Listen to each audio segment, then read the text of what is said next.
Today I want to look at this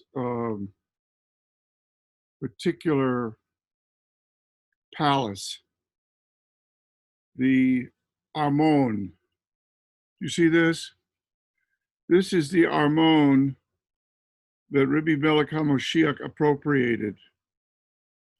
There was a task that he had to do. It was a task of divine satisfaction. It says, Hu Macholal Mipshaenu Meduka Ma'avonotenu Musar Shalomenu Alav. And then when you go down to verse 11, it says that the tzaddik, the Moshiach ben David, he had to yishvah, he had to make satisfied Hashem.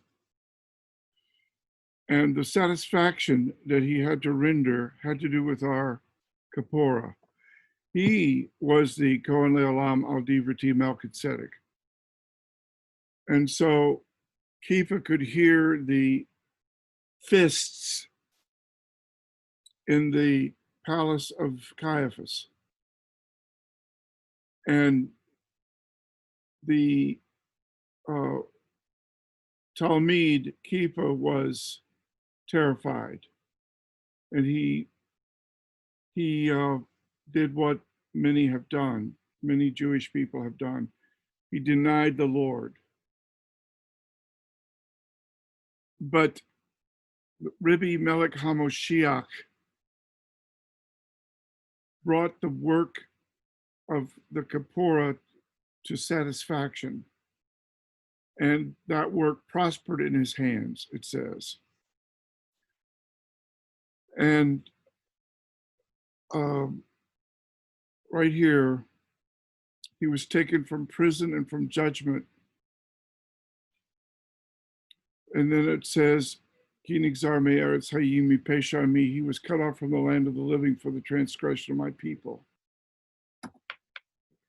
Now, if you go to Crown Heights, you will very often find one of these lying on the sidewalk. This is a translation made for Lubavitchers, for Chabadniks, with all of their ultra-kosher messianic terminology. And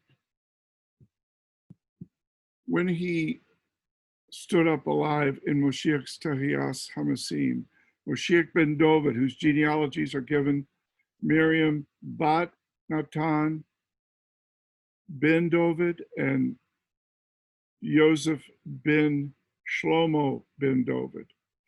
Those are given in Matthew and in Luke. The first chapter of Matthew, the third chapter of Luke. These genealogies show his credentials to be the Kohen Le'olam al Divrati Melchizedek, and to make the Kapora, to be Nasa, to carry away, like the scapegoat of Yom Kippur, all of the evil. And when he went to Pilate's palace, he was rejected by the elders, and this was prophesied. We thought he was accursed of God. Cursed is everyone who's hanged on a tree. But he was wounded for our transgressions. He took the curse for us, the curse of abandonment from God, the curse of the Golas. And he did it in a palace.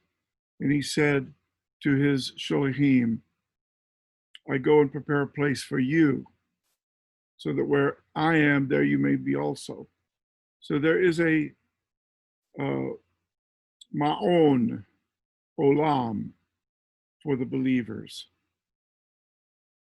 And that is an eternal dwelling.